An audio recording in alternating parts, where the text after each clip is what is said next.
सादर जय जिनेंद्र। आइए आपको पिता पुत्र के अद्भुत समर्पण की कहानी सुनाते हैं। यह कहानी एक ऐसे बेटे की जिसकी अक्षमता ने उसके पिता को नई जिंदगी दी। यह कहानी एक ऐसे पिता की जिसने अपने बेटे का सपना पूरा करने के लिए खुद को पूरी तरह से समर्पित कर दिया।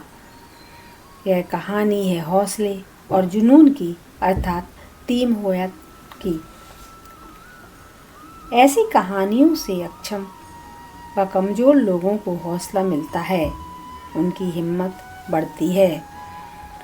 वर्ष 1961 में डिक होयट पिता एवं जूडी लेटन माता के परिवार में खुशियां आई जब उनके यहाँ बेटा हुआ। लेकिन इस खुशी में एक बड़ा दुख शामिल हो गया जब उन्हें पता चला कि उनका बेटा सामान्य नहीं है। जन्म के समय एम्बिलिकल कॉर्ड बच्चे के गले में लिपट जाने के कारण बच्चे के मस्तिष्क में ऑक्सीजन की आपूर्ति बाधित हो गई और उसे लाइलाज सेरेब्रल पाल्सी जैसी बीमारी पैदा हो गई है। इस बीमारी के कारण उसका मस्तिष्क उसकी मांसपेशियों को सही संदेश नहीं भेज सकता है। डॉक्टरों ने साफ तौर पर कहा कि उनका बच्चा सारी उम्र चल फिर और बोल पाने में सक्षम नहीं होगा। बच्चे के सामान्य जीवन की उम्मीद बेहद कम है।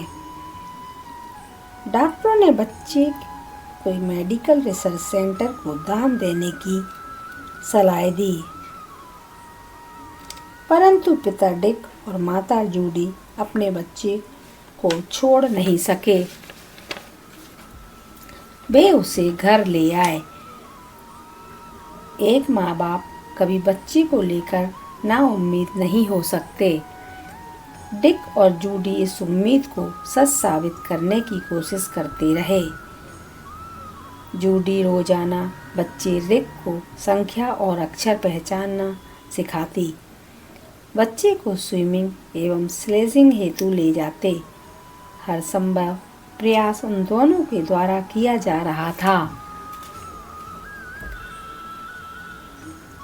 1972 में डिक और जूडी ने बोस्टन की टफ्ट्स यूनिवर्सिटी के वैज्ञानिकों की मदद से इंटरैक्टिव कंप्यूटर डिज़ाइन करवाया, जिसमें कर्सर से अक्षरों को हाईलाइट किया जा सकता था।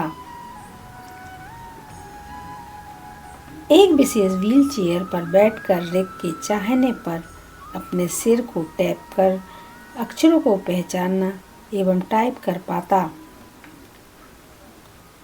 अच्छी तरह सीखने के पश्चात इस कंप्यूटर पर रिक के पहले शब्द द्वारा हाय डैडी व हाय मम के बजाय पहले शब्द थे गो ब्रूनस। ब्रूनस एक खिलाड़ी थे। इससे यह स्पष्ट था कि रिक की रुचि खेलों में है।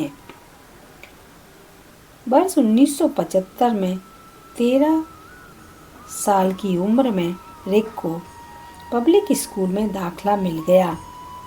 हाई स्कूल के बाद रिक ने बोस्टन यूनिवर्सिटी में प्रवेश लेकर स्पेशल एजुकेशन में ग्रेजुएशन पूर्ण किया। उसके बाद कुछ समय के लिए रिक ने बोस्टन कॉलेज की कंप्यूटर लैब में नौकरी भी की, जहां उसने विकलांग लोगों के लिए संचार और अन्य कार्यों में सहायक सिस्टम विकसित करने में मदद की। वहीं दूसरी तरफ रिक के पिता डिक अपने 37 वर्ष पूर्ण होने पर नेशनल गार्ड्स में लेफ्टिनेंट कर्नल के पद से सेवानिवृत्त हो चुके थे। एक शाम रिक ने अपने पिता से अपने स्कूल के एक लकवाग्रस्त बच्चे की सहायता के लिए आयोजित रेस में भाग लेने के लिए कहा। पिता डिक की उम्र 37 वर्ष थी, वे धावक भी नहीं थे, फिर भी उन्होंने अपने बेटे रिक की इच्छा पूरी करने हामी भर दी और अपने बेटे की व्हीलचेयर को पूरे 5 मील तक धकेलते हुए दौड़े। यह उनकी पहली रेस थी।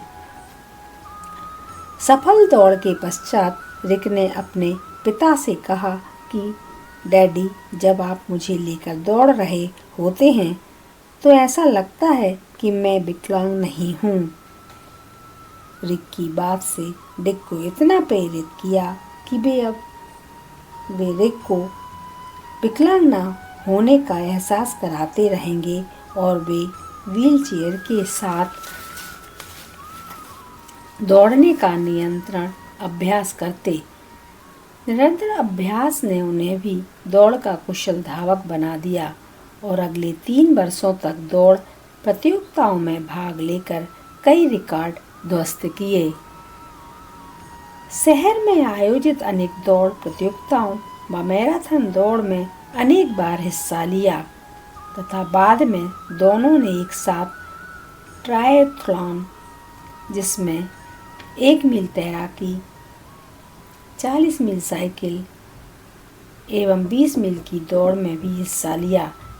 इस प्रकार अपने जीवन में रिक और डिक ने लगभग 1000 विभिन्न प्रतियोगिताओं, 72 मैराथन, 257 ट्रायथलॉन एवं 6 आयरनमैन आदि में विशेष तरह से डिज़ाइन की गई साइकिल, नाव एवं व्हीलचेयर के माध्यम से पूरी करी। 1966 में ओलंपिक की मशाल को आगे बढ़ाने की दौड़ में शामिल भी रहे एवं लगातार 45 दिनों तक साइकिल भी चलाई। रिक ने ही अपने पिता को तैराकी सीखने हेतु बाध्य किया। कई बार दुर्घटनाएं भी हुईं, परेशानियां आईं, किंतु पिता डिक ने हिम्मत नहीं हारी। वर्ष 2003 में पिता डिक को दिल का दौरा पड़ा। तब उन्हें पता चला कि बेटे की वजह से ही उन्हें नया जीवन मिला है, क्योंकि निरीक्षण के दौरान डॉक्टरों को पता लगा कि पिता डिक की एक धमनी 95% ब्लॉक थी। डॉक्टरों का कहना था कि अगर वे दौड़ नहीं रहे होते तो 15 वर्ष पहले ही मर गए होते। अपने विकलांग बेटे ने अपने देखे हुए सपनों के कारण अपने पिता को नया जीवन दिया। एक इंटरव्यू में रिक ने एक दिन कहा था कि मेरी ख्वाहिश है कि डैडी व्हील चेयर पर बैठे और मैं धकेलता हुआ दौड़ लगाऊं। इसके अलावा रिक ने एक पुस्तक one letter at a time में अपने संघर्ष को लिखा है और उसके पिता डिक ने भी एक पुस्तक डिवोटेड लिखी, जिसमें डिक ने अपने जीवन में आए बदलावों एवं पुत्र के लिए समर्पण को उल्लेखित किया है। –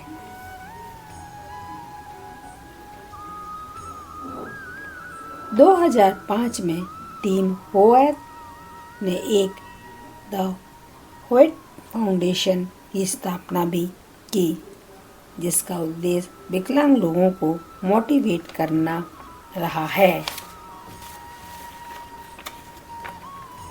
मार्च 2021 को पिता डिक होएट 80 वर्ष की उम्र में इस दुनिया को अलविदा कह गए। शायद पुत्र रिक का जन्म भी अपने पिता को ये एहसास कराने के लिए ही हुआ था कि उसमें असीम क्षमताएं हैं जिन्हें वो देख नहीं पा रहे हैं। यही वजह है कि पिता की मृत्यु को 2 वर्ष पश्चात मई 2023 को पुत्र रिक होएट भी इस दुनिया को अलविदा कह गए। श्वसन तंत्र की जटिलताओं के कारण 61 वर्ष की उम्र में चल बसे। इस प्रकार यह कहानी पिता पुत्र जोड़ी के दृढ़ संकल्प, साहस और पिता पुत्र के अटूट बंधन को समर्पित सच्ची कहानी है। जीवन में कोई भी कुछ भी कर सकता है, बशर्ते हार ना माने।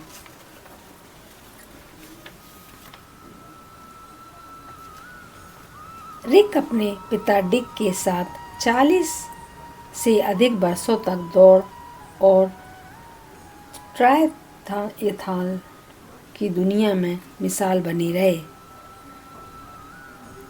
टीम होएट ने लाखों विकलांग लोगों को खुद पर भरोसा रखने, अपने लक्ष्य को निर्धारित करने एवं असाधारण चीज़ें हासिल करने के लिए प्रेरित किया।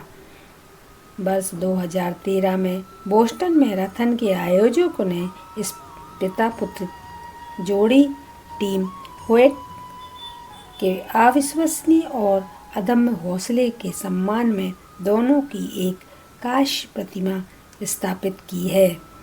यह ठीक उसी स्थान पर लगाई गई है जहां से यह प्रतिष्ठित रेस शुरू होती है। इस प्रतिमा के नीचे लिखा है यस यू कैन। धन्यवाद।